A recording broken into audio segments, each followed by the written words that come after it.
On the edge of a city he named Lewis-topia.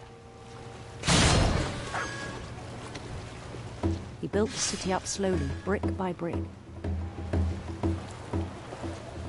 Then he made musicians.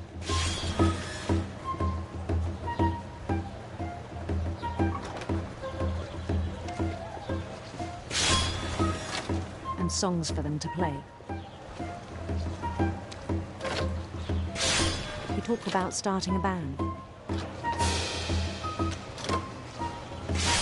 And he was always humming something. Every day his imagination grew stronger.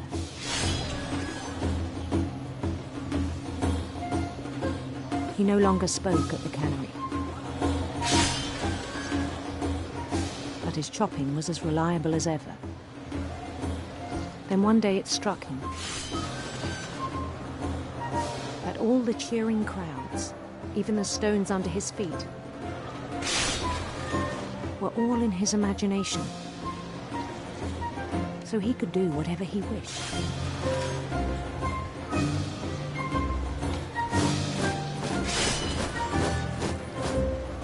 He held an election for mayor. And he won. They begged him to stay, but his mind was already wandering. It became a game for him.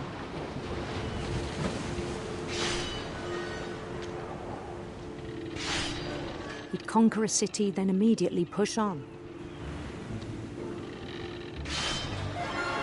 New Louisville.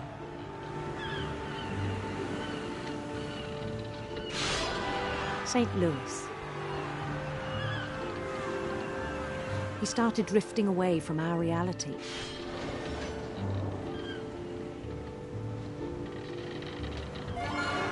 Minneapolis, until one day he forgot to go home from the cannery. Even as his mother pleaded with him, part of Louis kept sailing on.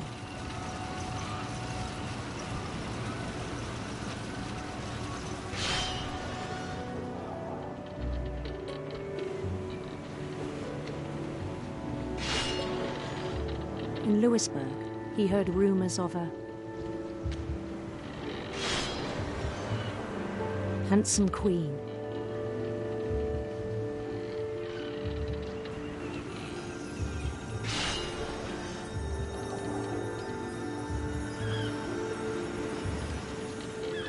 The queen was on her own quest for radiant rainbows.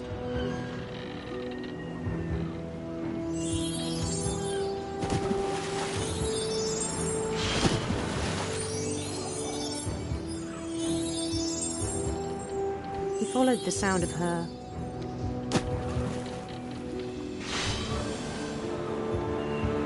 silver harp.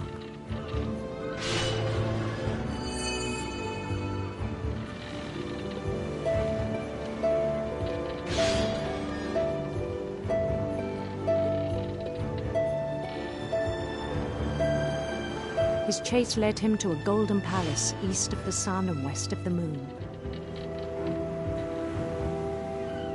Even then, his logic remained sound.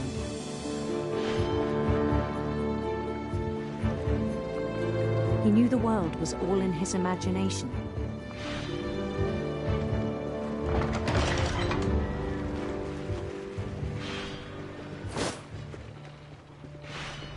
But he was so proud of having created it.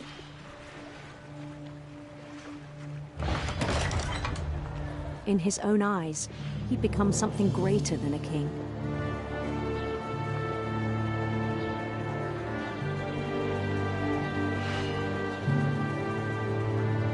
For someone who'd never known success in the real world, I think it was overwhelming. And then it struck him that the real Louis was not the one chopping salmon, but the one climbing the steps of a golden palace.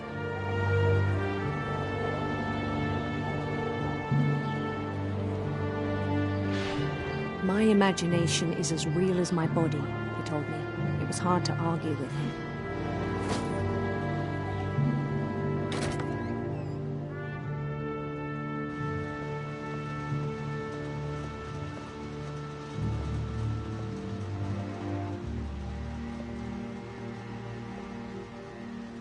began to forget the world we know.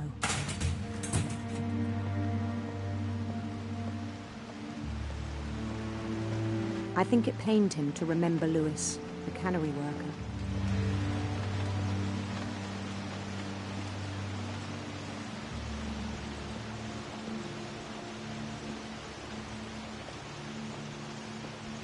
He began to despise the man with a royal contempt.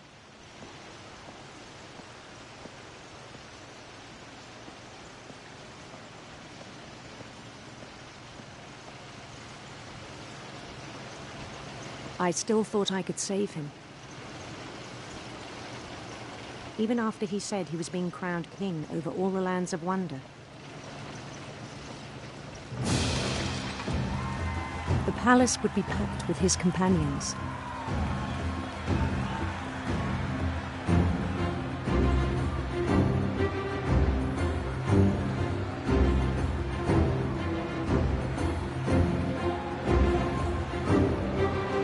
Including the wise Calico who'd insisted on inviting me.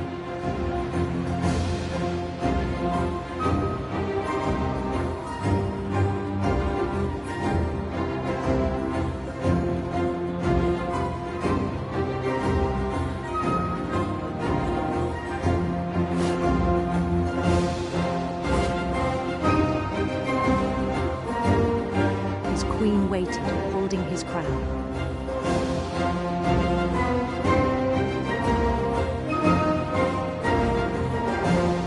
There was only one thing left to do.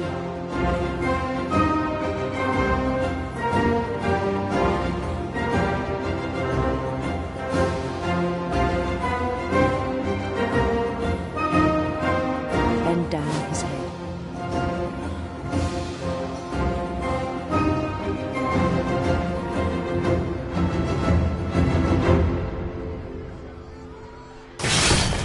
And the rest I think you know. Mrs. Finch, your son was a kind man who will be missed by all of us who knew him.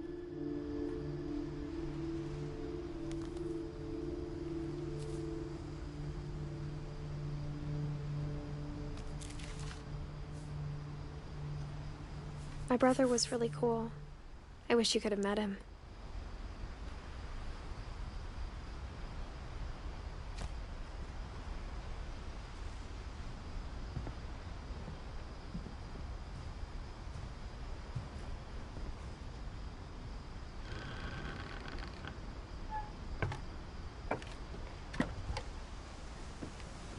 On the way back from Lewis's funeral, my mom told me to start packing.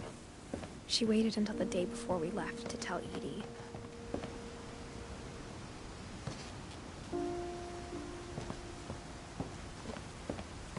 I'm not sure if she wanted to make it easier or harder.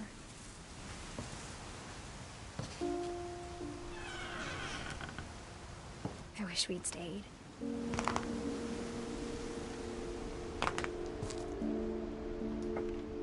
But I understand why we left.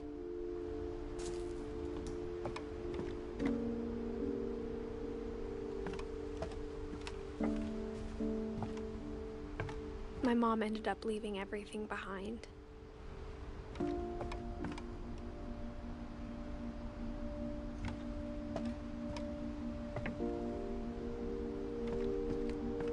What happened that night had been coming for a long time. Maybe it should have come sooner.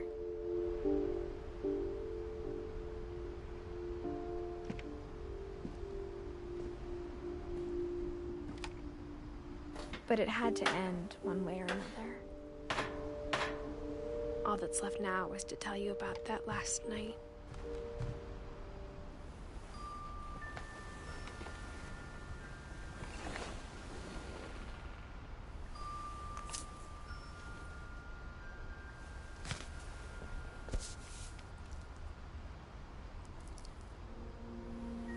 That whole last day, Edie just watched us pack and didn't say a word. Until supper, when she raised her glass and said, "To our final night together, and all our final nights apart." Grandma, you know what I said about alcohol. Some of your medications are very Edith, specific. I left a present for you in the hallway. Why don't you go open it? The grown-ups have to argue now. I'm sorry, you're right. We're all leaving tomorrow. Let's just enjoy our last... I'm not leaving. Edith, you're excused.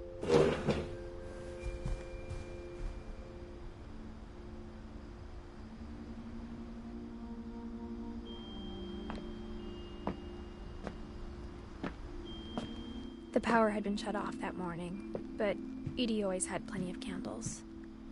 When my mom sealed the library, I don't think she knew about the other entrance.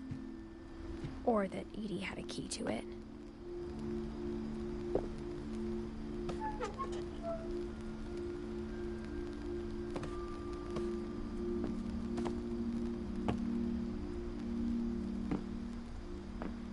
That thing you're afraid of isn't going to end when you leave the house.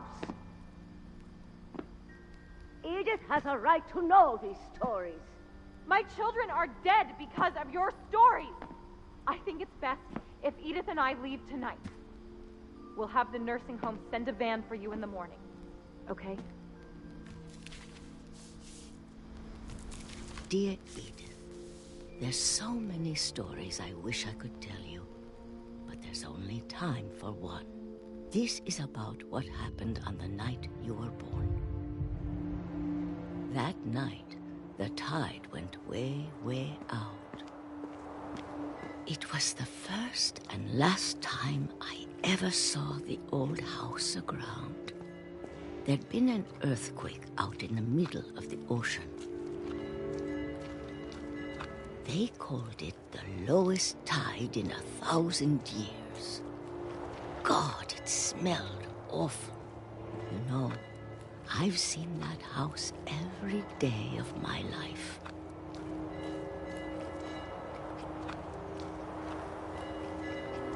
But I never thought I'd go back to it. When the fog rolled in, I lost my way.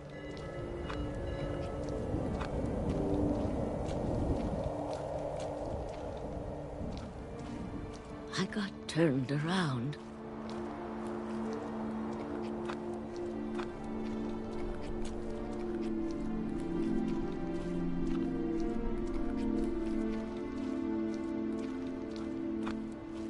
I started seeing things.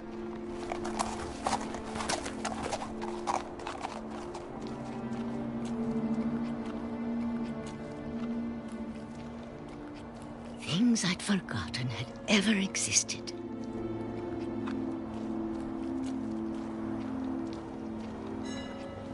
But when I saw them, they felt like old friends. That night, a lot of things came back to me. Or maybe I came back to them.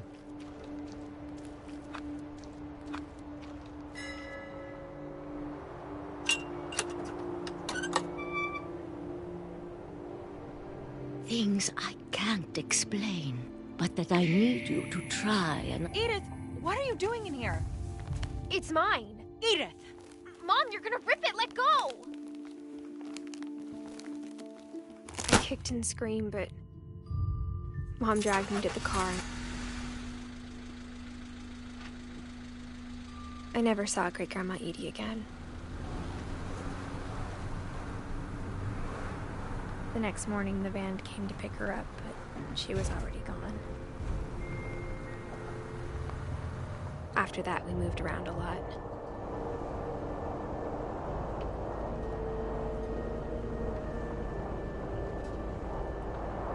We both tried to make the best of it.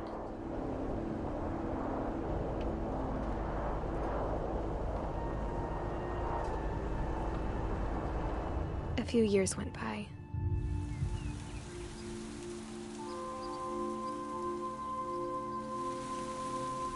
My mom didn't like to talk about it. But she started getting sick a lot.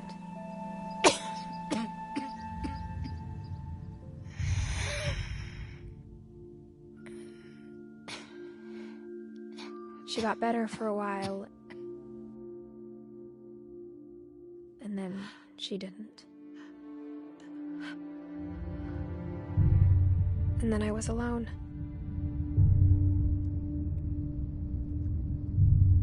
the last Finch left alive.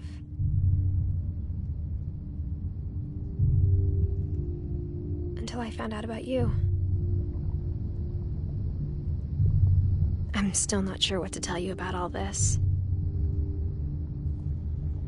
If we lived forever, maybe we'd have time to understand things. But as it is, I think the best we can do is try to open our eyes. And appreciate how strange and brief all of this is.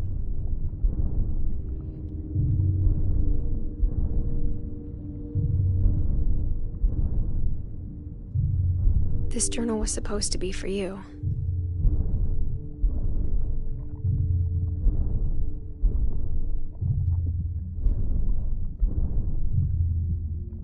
But now I hope you'll never see it. I just want to meet you and tell you all these stories myself. But I guess if you're reading this now, things didn't work out that way.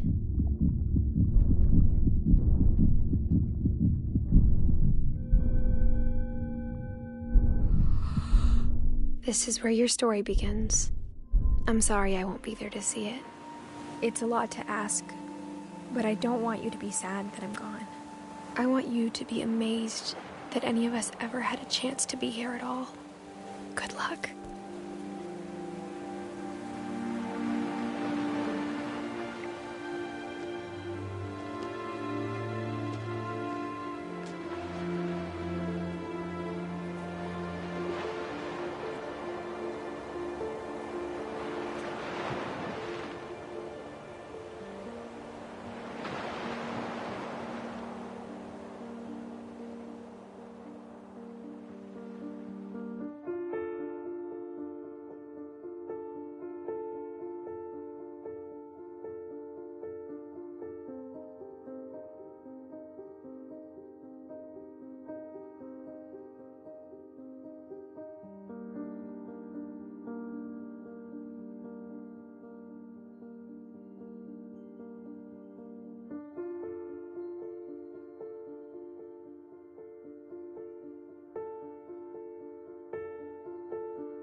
I can't imagine my mom ever writing poetry, and yet...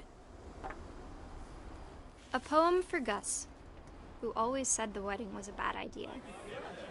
Our father never hit us kids, at least not very hard, before the day my brother said with teenage disregard that he'd be dead before he'd see a wedding in our yard.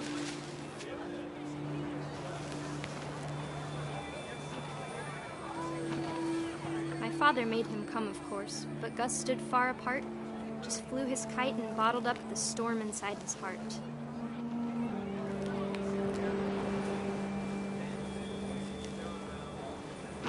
I tried to talk him out of it, but though he'd never met her, "We don't need a stepmom," were the words that I now pronounce you husband and wife. Make them cry.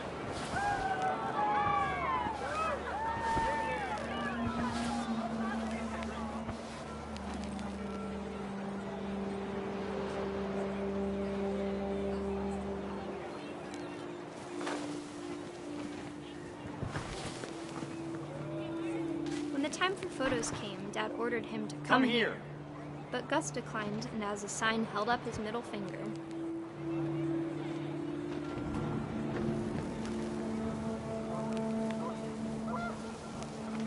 The wind picked up, and panicked geese appeared and quickly went. But all the humans did that day was go inside the tent.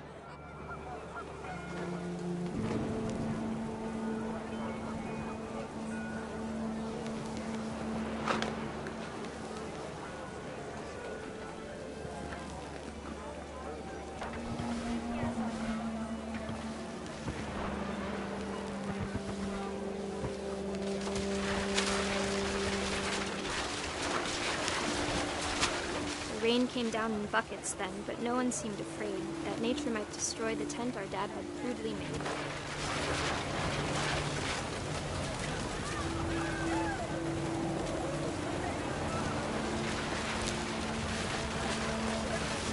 The thunder sounded much too close and full of angry power.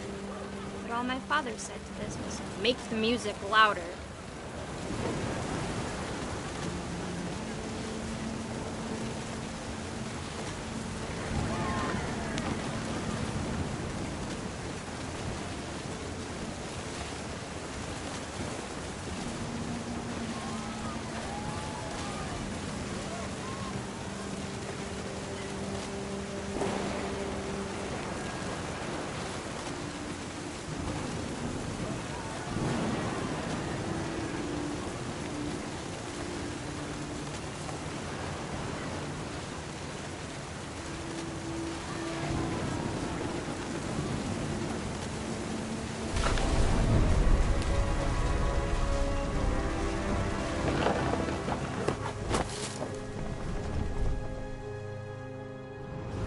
I wish that I could truly say I thought about you on that day. Out there on the beach alone, just you, the wind, the sea, and foam. But I didn't, until we found you.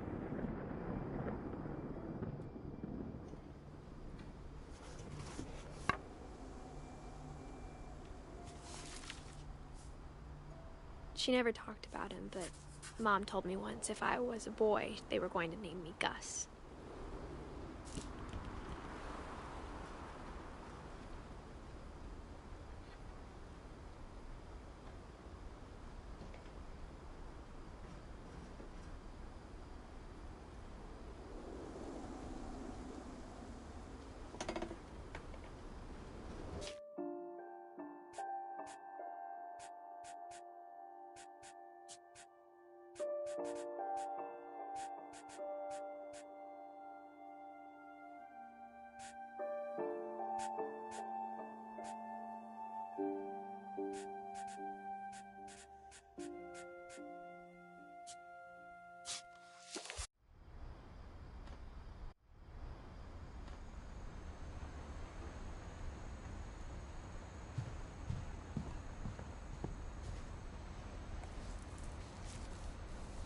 December 13th, 1947.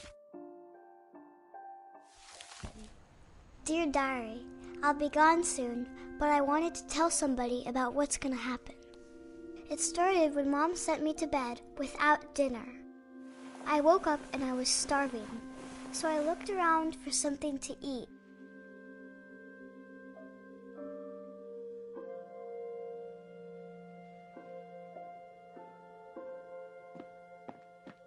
The gerbil food was dry, but I didn't mind it.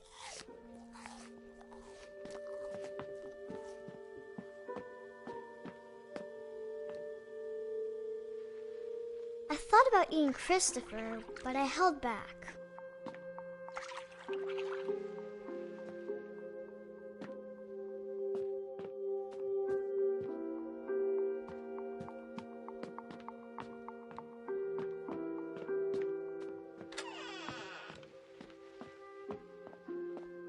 I kept eating and eating.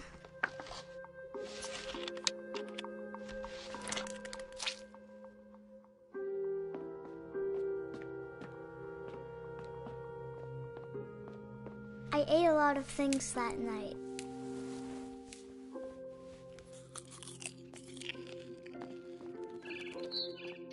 Then I heard chirping outside my window. It was a barn swallow going back to her nest. I reached out for her.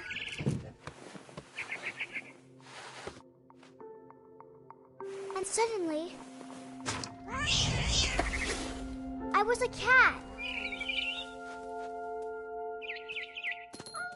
I tried to be quiet, but the bird was really scared.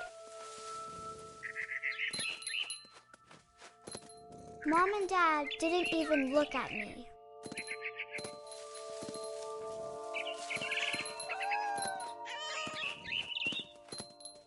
I jumped and I almost got her.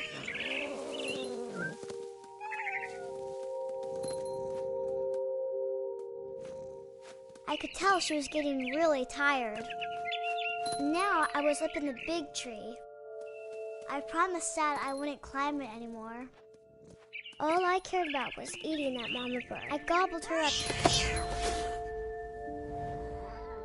And suddenly, I was an owl.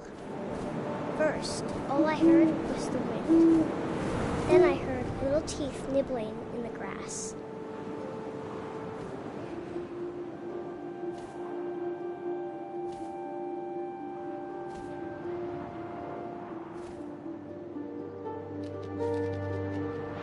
Rabbits.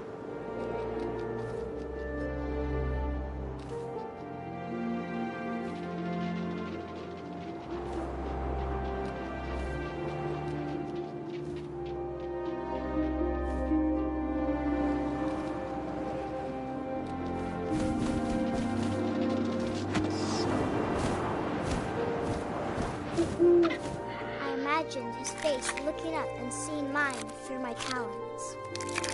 I swallowed him up, and I didn't chew one bit. Then I flew off to find something bigger.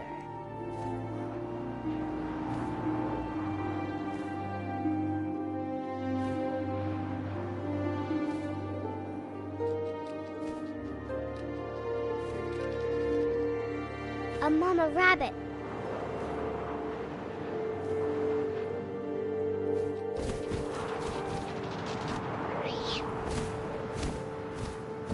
She was almost too big to carry. I started choking, but I couldn't stop eating. And suddenly, I was a shark.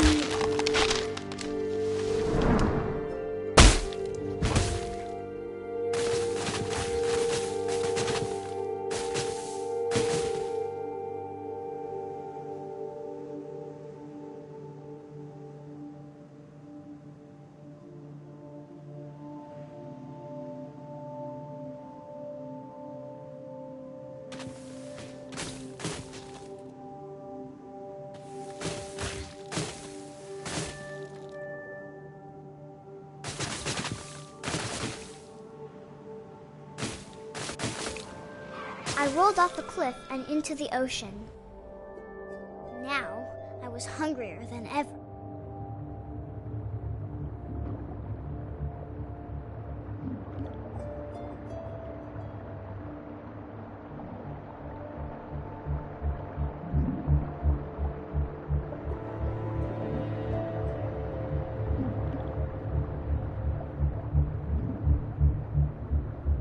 I wanted fast juicy seals.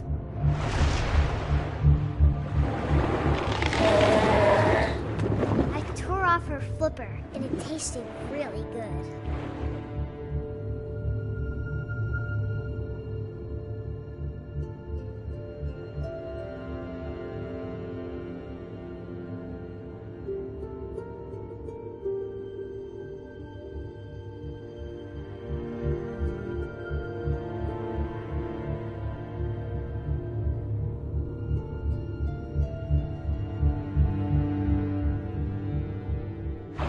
Grabbed on tight. When I was so hungry, I jumped out of the water. When I opened my eyes, everything had changed.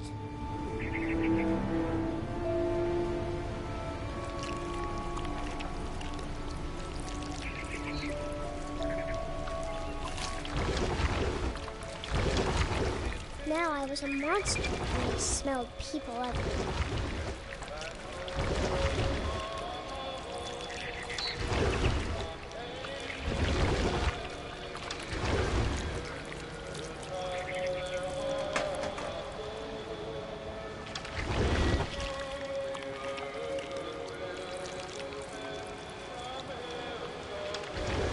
I was big, but I moved real quiet.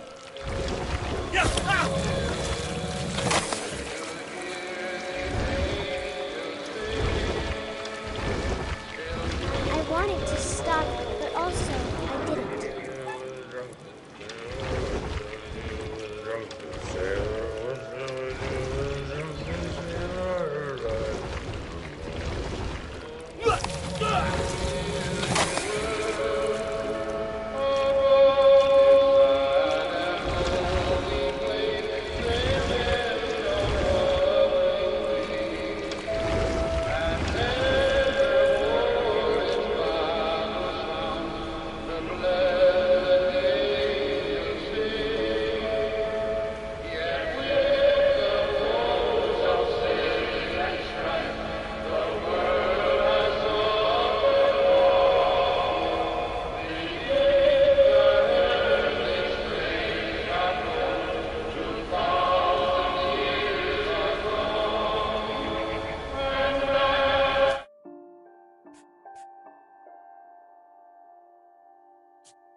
December 13th, 1947. Dear Diary, I'll be gone soon, but I wanted to tell somebody about what's gonna happen.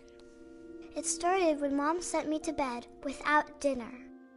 I woke up and I was starving, so I looked around for something to eat. The gerbil food was dry, but I didn't mind it.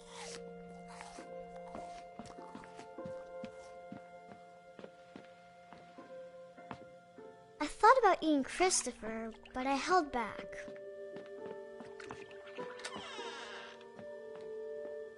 I kept eating and eating.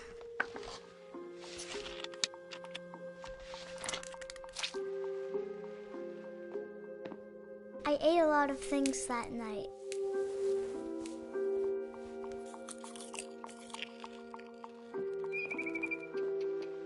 Then I heard chirping outside my window. It was a barn swallow going back to her nest. I reached out for her.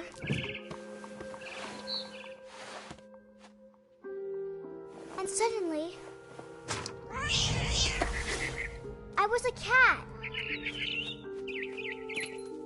I tried to be quiet, but the bird was really scared.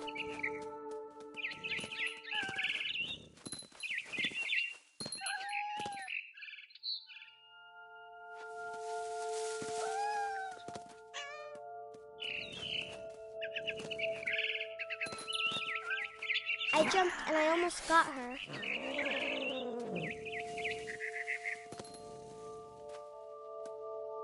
I could tell she was getting really tired. Now I was up in the big tree.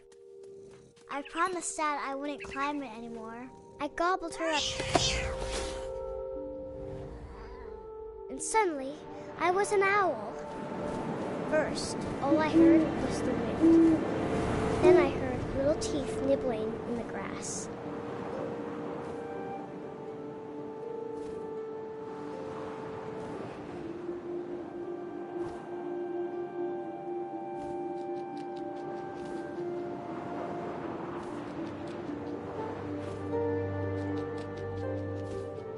Rabbits.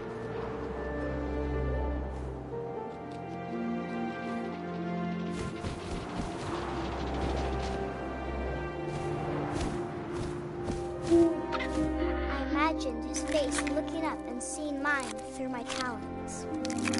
I swallowed him up, and I didn't chew one bit. Then I flew off to find something bigger.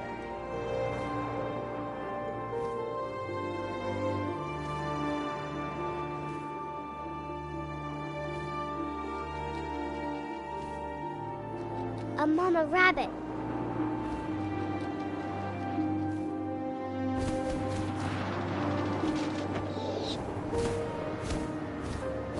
She was almost too big to carry. I started choking, but I couldn't stop eating. And suddenly, I was a shark.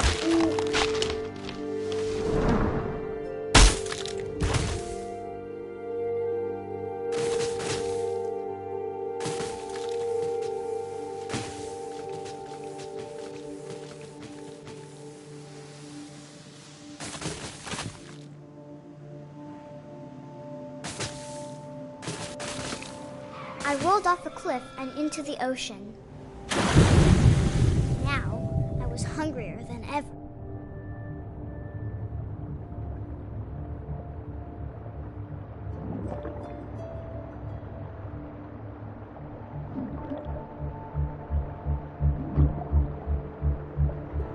I wanted fat, juicy seals.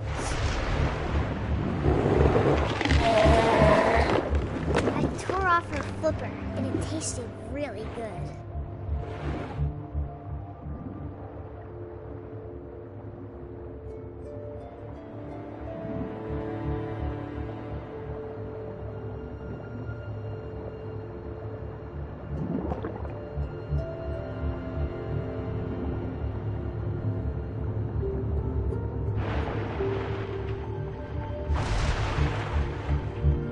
Grabbed on tight. But I was so hungry, I jumped out of the water. When I opened my eyes, everything had changed.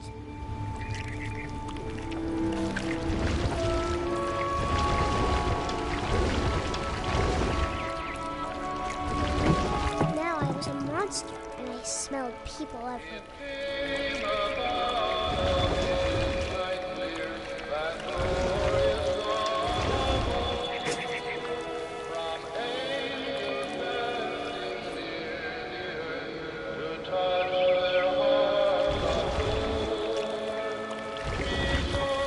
I was big, and I moved real quiet.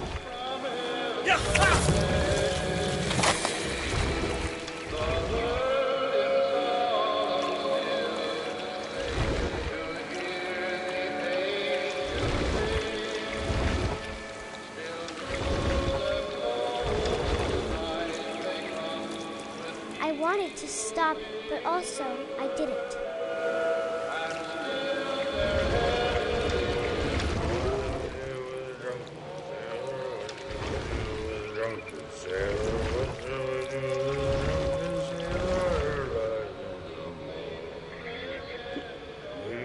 Belly with a rusty razor, his belly with a rusty razor, his belly with a rusty razor.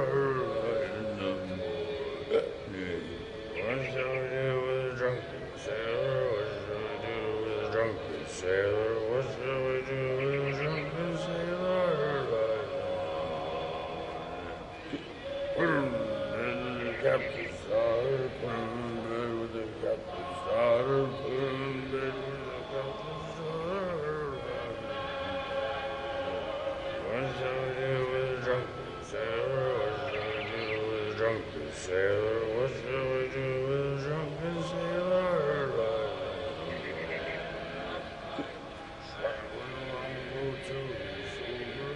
Chucking with the longbow till he's over. Chucking with the longbow till he's over. What shall we do with a drunken sailor? What shall we do with a drunken sailor? What shall we do with a drunken sailor? Put him in the scuppers with a hose pipe, water. Put him in the scuppers with a hose pipe, water. Put him in the scuppers with a hose pipe, water. What shall we do with a drunken sailor? What shall we do with a drunken sailor? What shall we do with a drunken sailor? He-ho, she rises, he-ho, she rises, he-ho, she rises in the morning.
Dear Kay, do you remember the way Gregory used to laugh when he thought he was alone? Like something funny was happening, but only he could see it.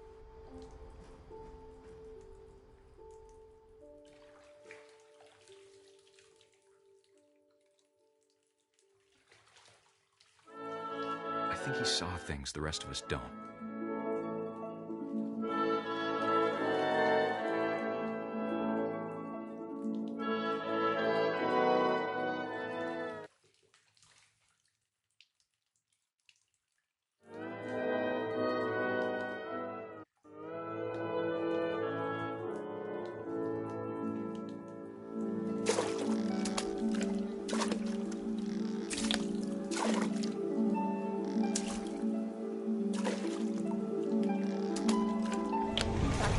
Gregory, it's time to...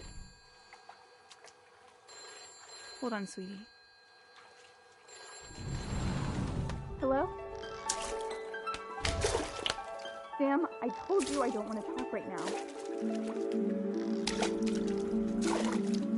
I wonder what he saw.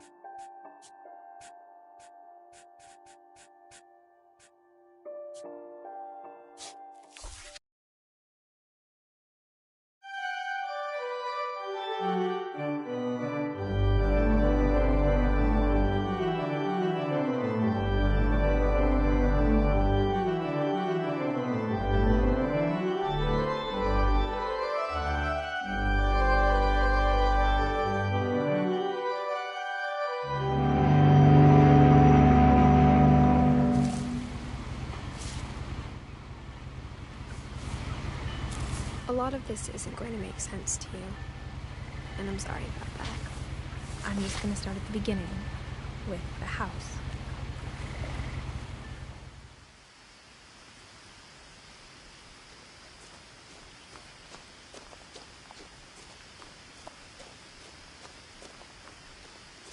I lived here until I was 11, but I wasn't allowed inside half the rooms.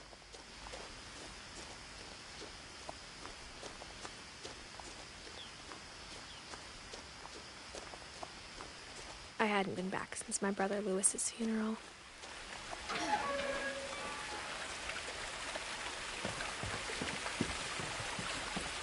In her will, my mother left me a key but didn't tell me what it unlocked.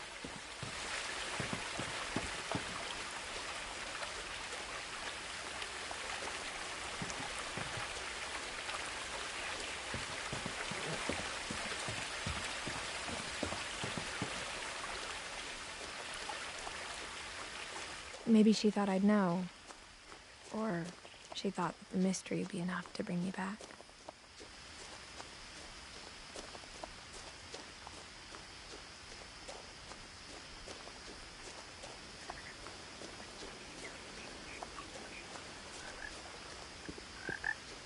The truth is, even after I inherited the house, I never thought I'd come back to it. But now I had questions about my family that only the house knew the answers to.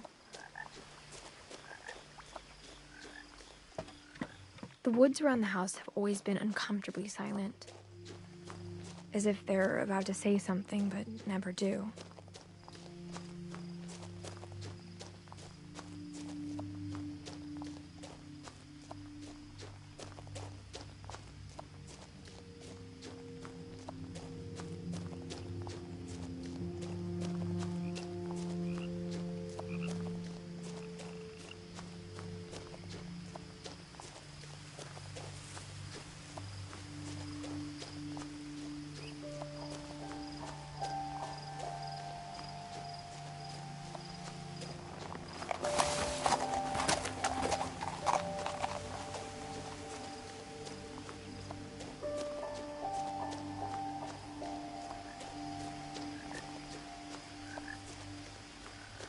No one had driven this way in a long time, but I saw a few hoof prints.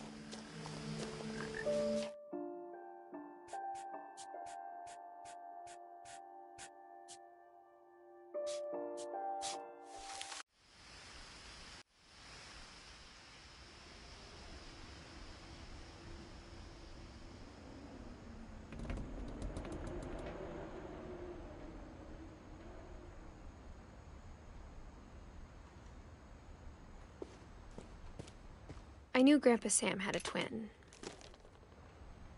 and that he never talked about him.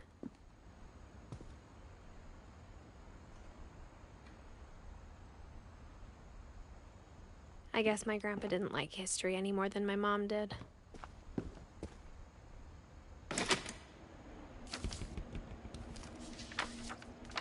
How I Want to Remember My Brother by Sam Finch. The thing I remember is that when he made up his mind, that was it. My brother said he'd die before he ate another mushroom, and he did.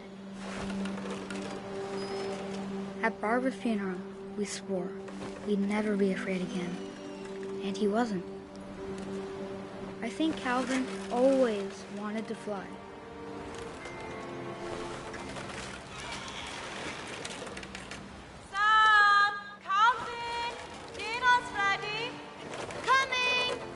But that day, he finally made up his mind to do it. I told him going around was impossible. Maybe if I hadn't said that. Alvin, I'm not gonna tell you again. Maybe if the wind hadn't picked up. Then maybe he'd still be here. But I doubt it. I think he'd already made up his mind. That's what I want to remember about my brother.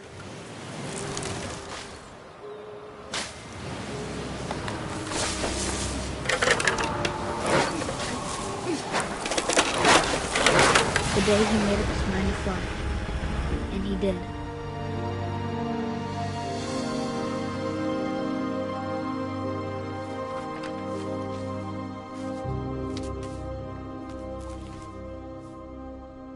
Calvin's story felt strangely familiar. When I was younger, I remember trying to do the exact same thing.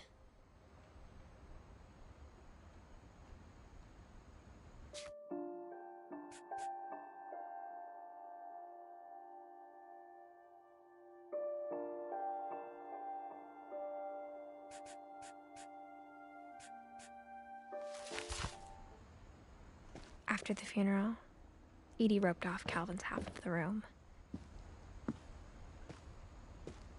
Mom said Grandpa Sam enlisted at 18 and never set foot in the room again.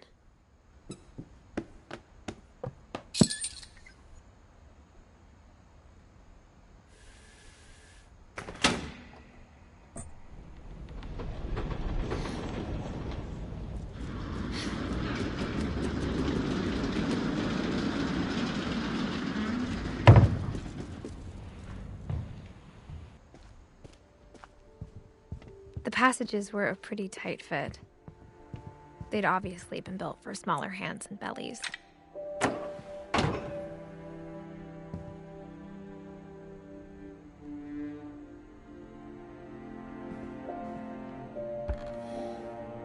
Barbara was a child star for 2 years, until America grew out of it.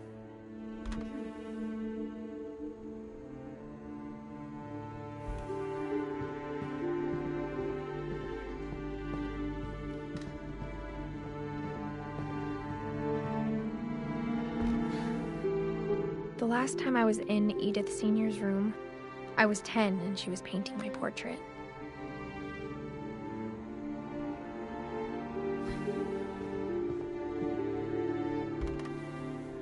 As a kid, I just assumed every house had peepholes and sealed rooms you weren't allowed inside of.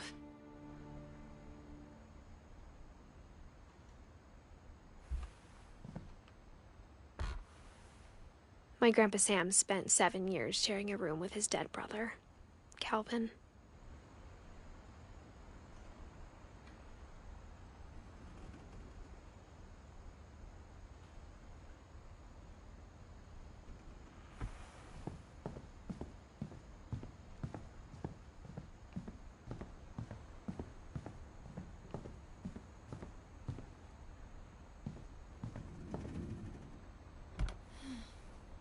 Molly always seemed like a girl I could imagine being friends with, if she hadn't died in 1947.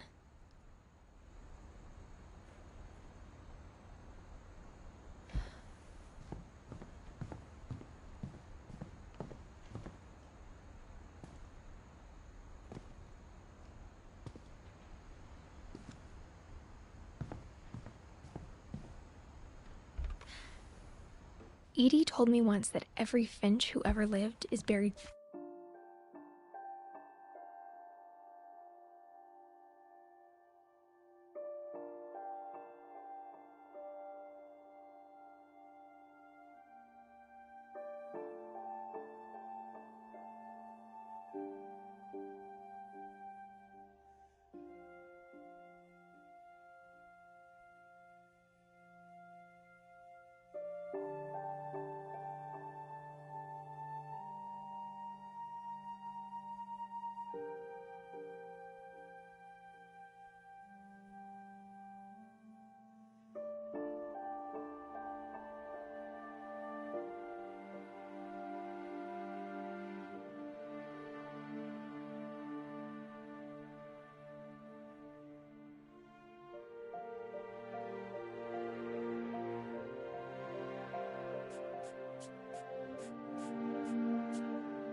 Dawn, I promise, you'll never forget this weekend. Yes, sir. These memories are gonna last a lifetime. Mm-hmm. Am I gonna have to shoot anything? It's a hunting trip, Dawn. Shooting is strongly encouraged. Perfect. It's gonna rain the whole weekend, isn't it?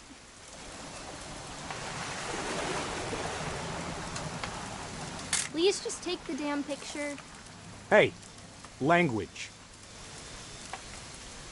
I will never forget Okay.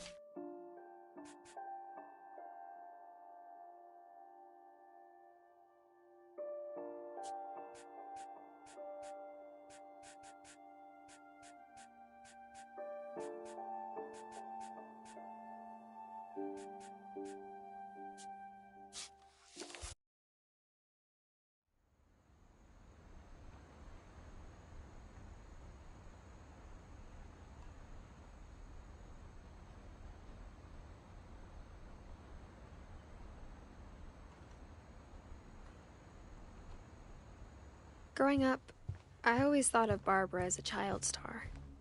I never thought about how hard it must have been for her. Of all the stories people wrote about Barbara's death, I'm surprised Edie saved this one.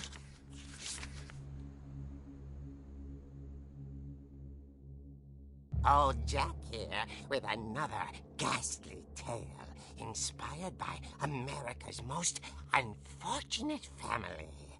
I'm calling it The Surprise Ending of Barbara Finch. As a child star, Barbara was famous for her scream. Now at 16, she was all washed up. A has-been. But in a lucky break, she'd been asked to perform her signature scream at a local convention for monster movie fans. It was just the boost her career needed. Unfortunately, her scream hadn't aged well. Getting better. I think you just need the right motivation. Her biggest fan and current boyfriend, Rick, was about to demonstrate when... Now that was a great scream. It was Barbara's father, Sven. He'd slipped into a table saw and had to be rushed to the emergency room. So Barbara got stuck babysitting her youngest brother, Walter. Her convention comeback was cancelled. Okay, I'm hearing frustration, but I'm not hearing terror. What if I tried... A gang of hoodlums in Halloween masks have been terrorizing Orcas Island tonight. Police are urging residents to... That came from the basement. You're right! Also, I loved your delivery on that. Why is your basement door locked? Because my dad likes making puzzles and secret passages. There's a key hidden in the music box. The secret is to keep winding and winding until finally the key pops out. Thanks, babe. I'll be back in a sec. 20 minutes later, Rick hadn't returned. So Barbara went to look for him, right on cue. She reached for the music box.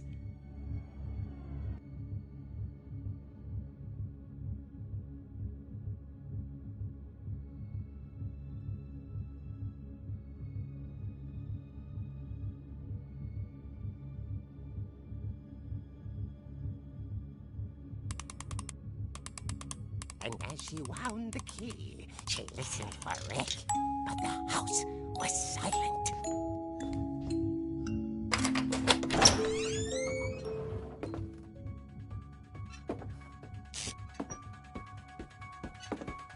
She found Rick's crutch and imagined the worst.